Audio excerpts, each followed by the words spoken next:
Ano nangyari? Ba't tumakbo yun? Eh, hindi ko nga ho alam, Dok eh. Pasensya na po.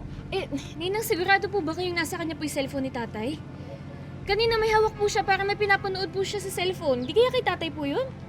Ang labo naman kausap ng Bogs na yun. All I want is my phone back. Tapos ngayon parang nagkipaghabulan pa tayo. Babayaran naman natin siya eh. Dok, pasensya na po kayo ha. Pero huwag po kayong mag-alala. Alam ko kung saan nakatira si Aida. Pwede natin siyang puntahan. Pero wala naman sa kanya yung phone ko.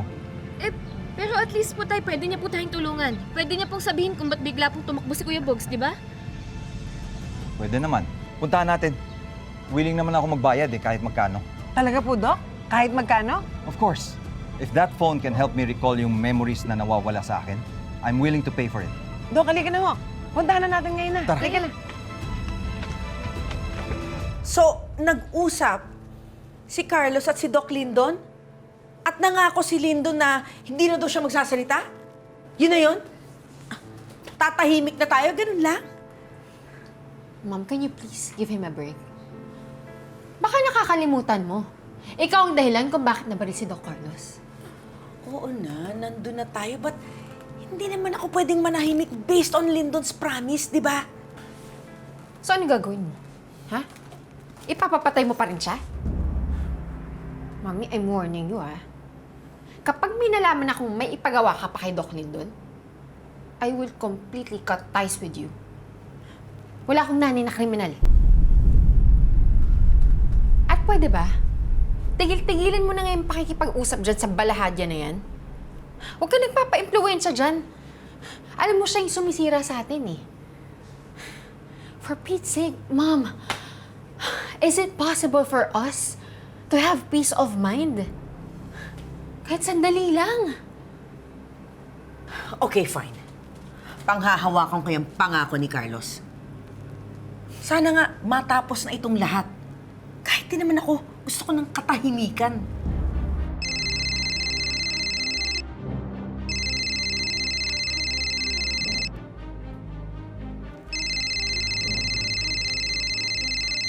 Sino naman to? Hello? Moira Tanyag, Sino to? alam ko na yung sekreto mo. Booking ka na. Anong sikreto? Ikaw yung tumulak sa asawa mo sa hagdan. At yung anak mong si Zoe ay hindi niya totoong anak.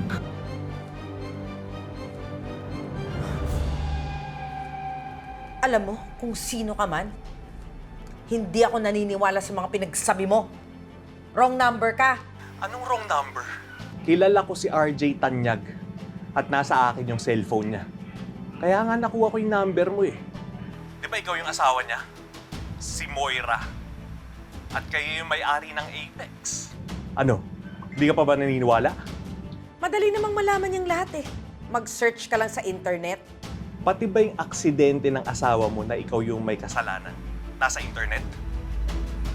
Eh yung Annalyn na totoong anak ng asawa mo, nasa internet din ba yon?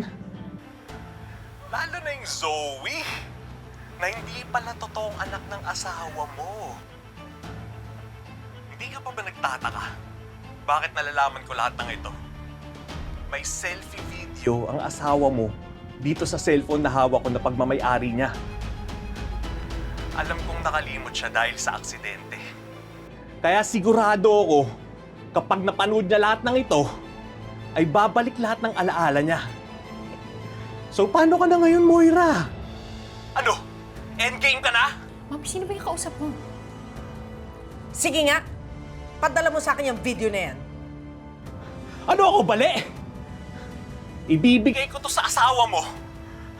Imi-meet ko siya ngayon. Pero bago yon, hihingian ko muna siya ng pera. No, wag. Wag mo ibigay sa kanya.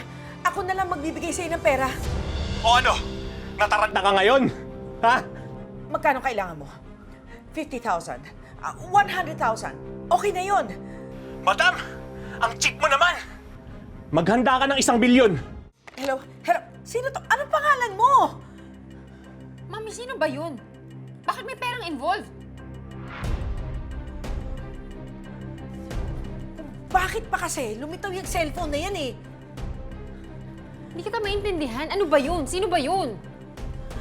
Alam niya lahat ang sikreto natin, Zoe. We're doomed, Zoe!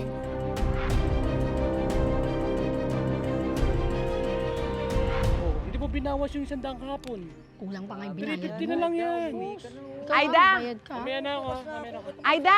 Hoy, Aida, nasan si Bogs? Bakit nagtatakbo yun? Nakita kami. Ewan ko ba doon, parang tanga. May napanood daw sa cellphone na video. Anong video?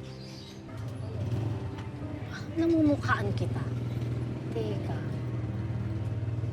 Ikaw nga! Ikaw nga yung nasa cellphone. Ikaw ba yung may-ari ng cellphone? Kasi sabi ni Bogs, meron daw video yung may-ari ng cellphone. Anong sinasabi ko sa video? Di ko alam eh. Si Bogs lang nakakaalam. Sabi ni Bogs, may selfie video daw yung may-ari ng cellphone na pwedeng gamitin. Ebidensya? Wala akong matandaan na ginawa ko.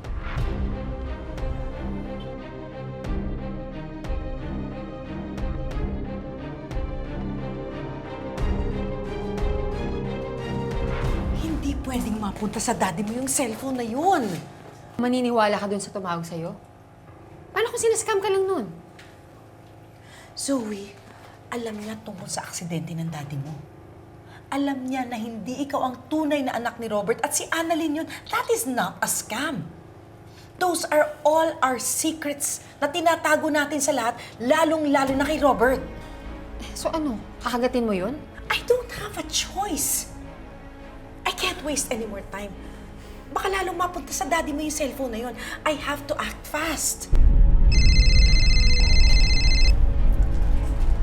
Hello, Ivy. Kamusta na yung 1 million na withdrawal ko? Okay, sige. Thank you. 1 million? Para saan yung pera?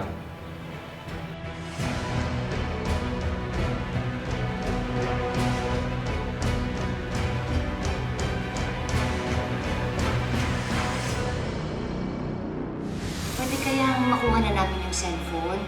Kahit bayaran na lang namin. Oh, sige, sure. Ibibigay ko sa halagang 1.5 milyon.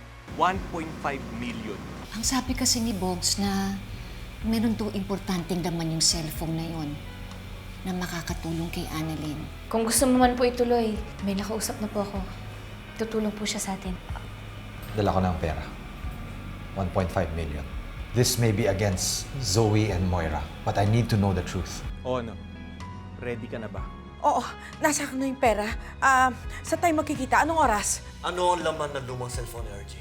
Paano mo nalaman? Ano ang laman ng cellphone? Hindi nila pwedeng makuha yon. Kundi lagot tayong dalawa. Ma'am, make sure na sa atin mapupunta yun, ha? Walang dapat makakilala sa akin. Sa ikakatahimik ng lahat, tapusin na natin to. Let's get that phone. Ano mang laman nun, handa kong harapin. Please, Lynette, tulungan mo ako.